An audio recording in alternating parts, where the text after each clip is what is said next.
avez peut-être vu passer cette campagne de publicité du mouvement raélien en gare de Lausanne, c'était à la fin de l'année dernière, une publicité incitant à venir les aider à construire la grande ambassade cosmique pour les Elohim, ces êtres de lumière qui reviendront un jour sur Terre. Bon nombre de passants se sont offusqués, comment une secte peut-elle ainsi faire sa publicité sur la voie publique?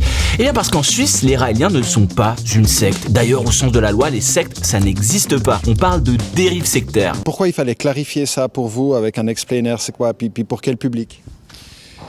Donc nous on est une série qui s'appelle L'éthique helvétique sur le YouTube de la RTS et à chaque fois on pose un peu une question éthique. Ça peut être, on a fait sur les internements administratifs par exemple. Donc qu'est-ce que c'est qu'un internement administratif? Pourquoi tout d'un coup la Suisse a enfermé sa population la plus pauvre? Donc en fait on prend une question de société qui est un peu, qui parle de morale, d'éthique et parfois d'une partie de la Suisse, d'un passé de la Suisse qui est un peu sombre et on essaie d'expliquer pourquoi en fait on a fait ça à cette époque-là et de débunker un peu ça, d'expliquer ça. Voilà, donc on prend des questions, on met un peu les mains dans le cambouis pour plonger dans ce passé suisse.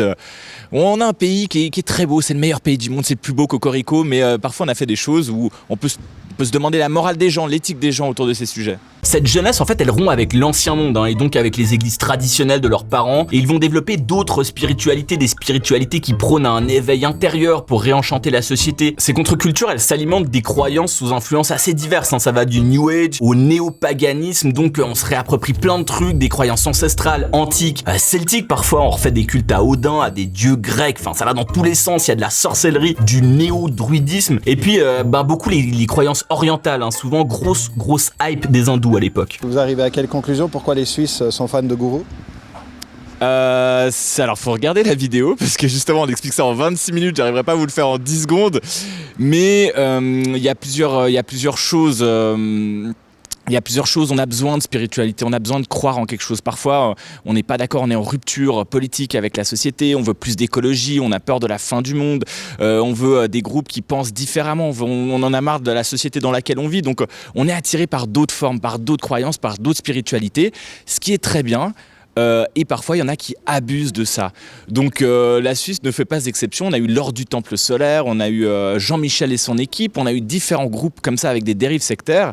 Et on est un pays qui est un pays fédéral avec plein de régions, plein de cultures, plein de religions différentes.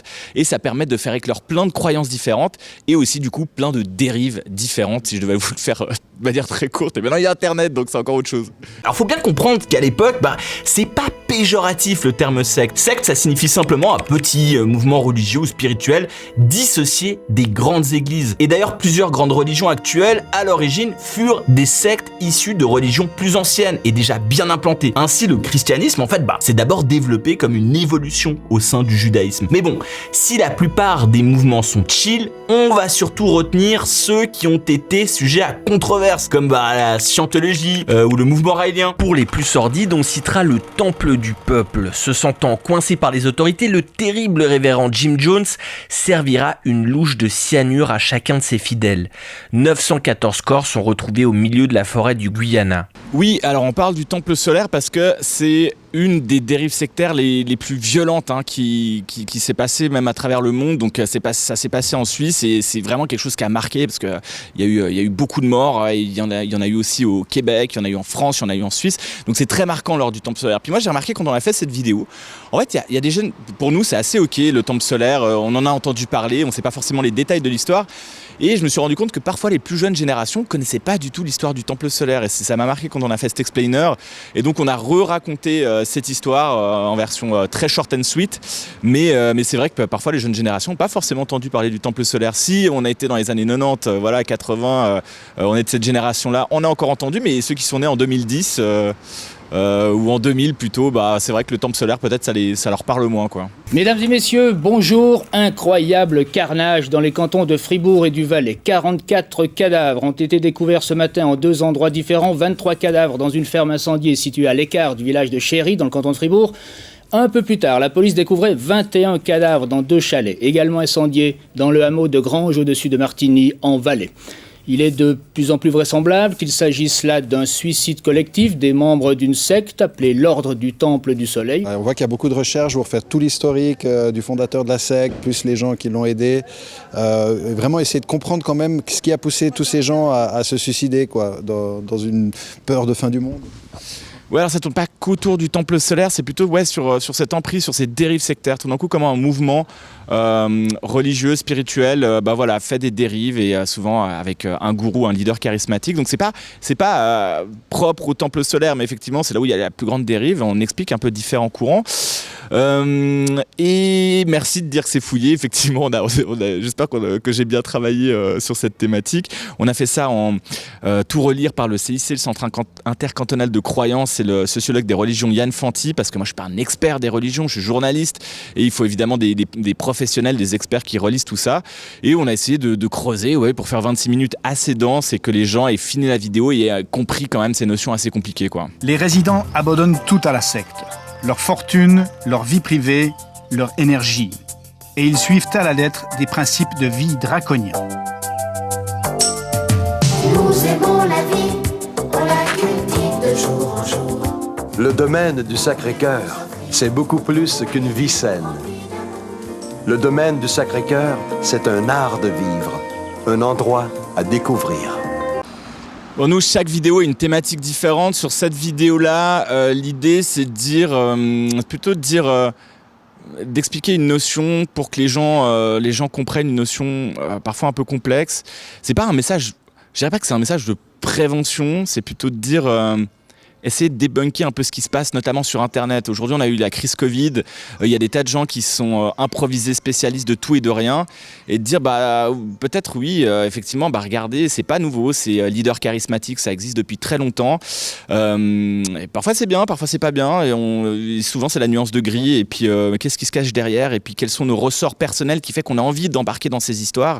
Et parfois jusqu'à la dérive, quoi. Et oui, toutes les communautés spirituelles ou religieuses, même si elles sont petites, parfois ésotériques et un peu loufoques, ne sont pas criminelles.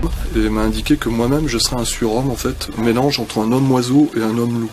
Et depuis cette grotte, en fait, j'ai demandé dans l'énergie aux deux clans, donc les loups-garous et les vampires, de venir à ma rencontre. Croire que les extraterrestres sont des êtres supérieurs et qu'ils reviendront nous délivrer, on peut en douter, mais c'est la liberté de croyance et c'est un droit fondamental. Vous êtes dans un bureau, il y a une petite tête de mort, enfin bref, et puis vous avez aussi on dirait un docteur, un scientifique qui fait au fond une explication dans son laboratoire. Ouais, alors scientifique très décontracté, si vous avez vu la vidéo, c'est pas vraiment un laboratoire, c'est plutôt un cabinet de curiosité avec plein d'objets différents, une carte de Suisse, un crâne, etc. Et c'était un peu l'idée de se dire, moi j'aime bien les cabinets de curiosité, il y a plein d'objets historiques, il y a plein d'objets, et ça ressemble un peu à l'émission, on a plein de thématiques différentes, donc à chaque fois on a un petit objet, j'espère que ça déconcentre pas les gens, cette tête de mort, mais voilà, c'est un peu chaleureux. Moi j'aime bien les cabinets de curiosité, chez moi ça ressemble à un cabinet de curiosité, donc je voulais que ça ressemble à chez moi, donc c'est ça, c'est plus ça que... Et on veut pas du tout avoir un ton professoral, justement, de donner la leçon, mais plutôt d'expliquer des choses de manière très décontractée, parfois avec un peu d'humour, et pas faire un cours justement professoral et on va vous apporter la vérité, mais plutôt on va vous apprendre quelque chose de manière décontractée, quoi. On a l'impression que vous êtes pas à l'aise dans ce monde dans lequel on vit. Qu'est-ce qui vous gêne le plus? C'est un monde très très angoissant, quoi. Tout va très très vite. Et je me sens frustré parce que j'ai pas un véritable objectif. J'arrive pas à trouver un véritable objectif dans la vie.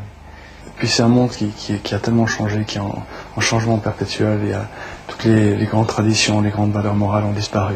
Nous sommes tous un peu ce jeune homme blond en quête de sens. Les chercheurs montrent qu'au départ, les personnes qui s'engagent dans un groupe ou décident de suivre les enseignements d'un leader, le font parce qu'elles partagent des idées et une vision du monde. Ces leaders charismatiques se positionnent en rupture avec leur époque. La place d'explainer au milieu de tous ces documentaires au sein du prix Farrell, quel est votre regard?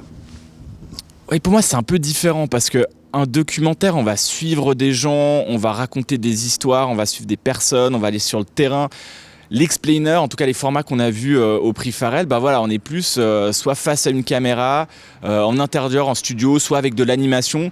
Donc je dirais que c'est ça la principale différence, c'est que le documentaire, on va vraiment raconter des histoires, suivre des gens, voir des parcours de vie. L'explainer, on va expliquer une notion, et donc c'est complètement différent. Donc c'est vraiment des catégories qui sont pas du tout comparables, et je pense qu'il faut des deux, ça dépend des thématiques, quoi.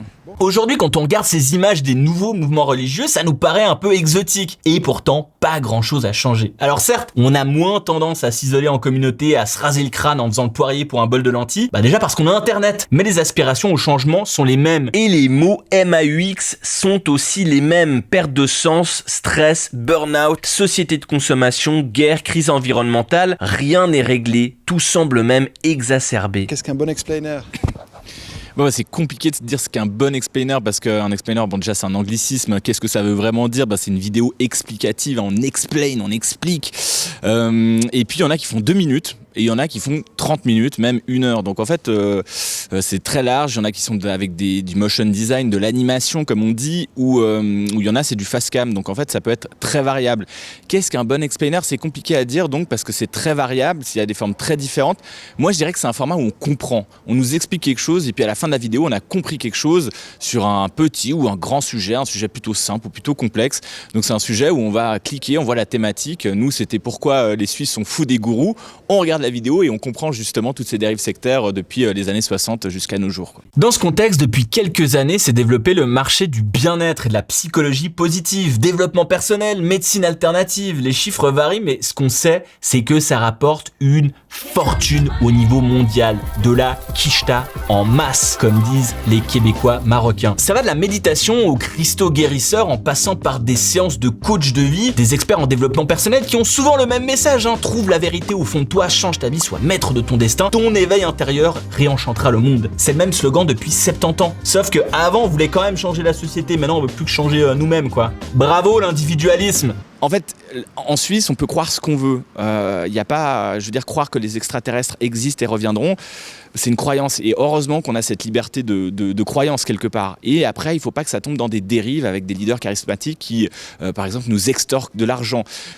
Et on a le droit de croire ce qu'on veut, mais on n'a pas le droit de faire faire aux gens, ce qu'on veut. J'ai terminé avec l'opinion qu'exprime le sociologue canadien Daniel J. Hill et qui me semble intéressante pour lancer le débat. Il dit, je cite, « La société qui apprécie ses libertés doit accepter de ne pas pouvoir toujours protéger ceux qui renoncent volontairement à leur indépendance, consacrent leurs biens à des causes vaines ou s'engagent dans des pratiques qui leur sont nuisibles. Là où les questions de foi et d'association sont en cause, l'individu qui est vraiment libre n'est pas seulement libre de jouir de ses choix, mais aussi d'en souffrir. »